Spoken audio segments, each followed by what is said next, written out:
വന്യജീവി ആക്രമണങ്ങളിൽ സർക്കാരിനെതിരെ Thalassery arch bishop Mar Joseph Pamplany രംഗത്ത് വന്നു. ഇരിട്ടി മേഖലയിലെ കാട്ടാന ശല്യത്തിൽ കാര്യക്ഷമമായ നടപടിയില്ലെങ്കിൽ പ്രക്ഷോഭം നടത്തുമെന്ന് ആർച്ച് ബിഷപ്പിന്റെ മുന്നറിയിപ്പ്. ഉത്തരവാദിത്വം നിറവേറ്റിയെന്ന് സർക്കാരിന് എങ്ങനെ പറയാൻ കഴിയുമെന്ന് മാർ ജോസഫ് പാംബ്ലാനി ചോദിക്കുന്നു.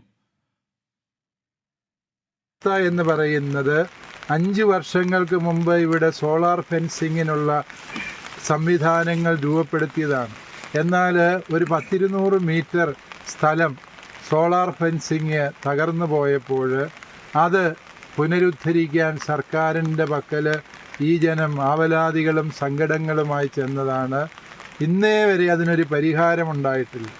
ഇത് കേവലം കൃഷിഭൂമിയിലെ വിനാശം മാത്രമല്ല, ഇവിടുത്തെ മനുഷ്യർ ഭീതിയോടെയാണ് കഴിയുന്നത്.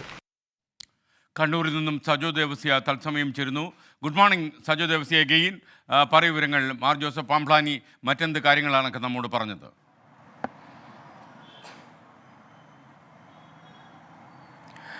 SKN good morning. മലയോര മേഖലയിൽ തുടർച്ചയായി വന്യജീവി ശല്യവും വന്യജീവി ആക്രമണവുമുണ്ട്. കർഷകർ, അവിടുത്തെ ജനങ്ങളൊക്കെ വലിയ ഭീതിയിലാണ് കഴിയുന്നത്. തുടർച്ചയായി, അതായത് അദ്ദേഹം പാലത്തും കടവിലെ കാട്ടാന ആക്രമണം നടന്ന കൃഷിഭൂമി സന്ദർശിച്ചതിന് ശേഷമാണ് സർക്കാരിനെതിരെ രൂക്ഷ വിമർശനം ഉന്നയിച്ചത്. ആ മേഖലയിൽ തന്നെ നാളുകളായി തകർന്നു കിടക്കുന്ന ഒരു ഫെൻസിംഗ് ഉണ്ട്. അതാകെ 200 മീറ്റർ ദൂരത്തിൽ മാത്രമാണ്.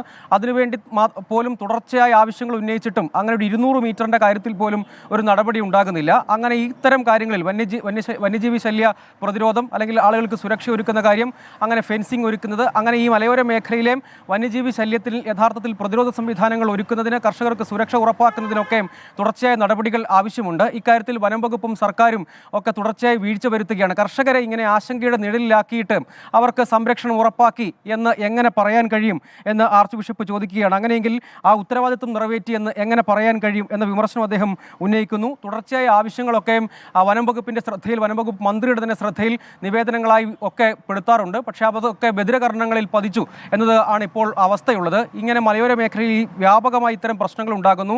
അതിൽ കാര്യക്ഷമമായ, കർഷകരെ കൂടി വിശ്വാസത്തിലെടുത്തുകൊണ്ടുള്ള കാര്യക്ഷമമായ നടപടി ഉണ്ടാകുന്നില്ലെങ്കിൽ പ്രക്ഷോഭത്തിലേക്ക്, മലയോര മേഖലയിൽ വലിയ തോതിലുള്ള പ്രക്ഷോഭത്തിലേക്ക് കടക്കും. അങ്ങനെ ഒരു സാഹചര്യം സൃഷ്ടിക്കരുത് എന്നതാണ് അദ്ദേഹം പറയുന്നത്. ഈ മേഖലയിലടക്കം, അതായത് കണ്ണൂർ ജില്ലയുടെ കാര്യമാണ് അദ്ദേഹം പറയുന്നത്. പക്ഷേ സംസ്ഥാനത്തിൻ്റെ വിവിധയിടങ്ങളിൽ സമാന പ്രശ്നമുണ്ട്. ഇങ്ങനെ മലയോര മേഖല കേന്ദ്രീകരിച്ച് തുടർച്ചയായി ആളുകളെ വലിയ തോതിൽ പ്രതിസന്ധിയിലാക്കുന്ന, കർഷകർക്ക് വലിയ തോതിൽ കൃഷിനഷ്ടവും അവരുടെ ജീവന് ഭീഷണിയും ഉണ്ടാകുന്ന സാഹചര്യങ്ങൾ തുടർച്ചയായിട്ടുണ്ട്. ആ കാര്യങ്ങളിൽ സർക്കാരും വനം വകുപ്പും കാര്യക്ഷമമായ നടപടികൾ സ്വീകരിക്കുന്നില്ല. അക്കാര്യത്തിൽ ഇങ്ങനെ തുടർന്നാൽ പോരാ എന്ന കാര്യമാണ് അദ്ദേഹം പറഞ്ഞു വെക്കുന്നത്. SK. Okay, thank you Saju Devasya.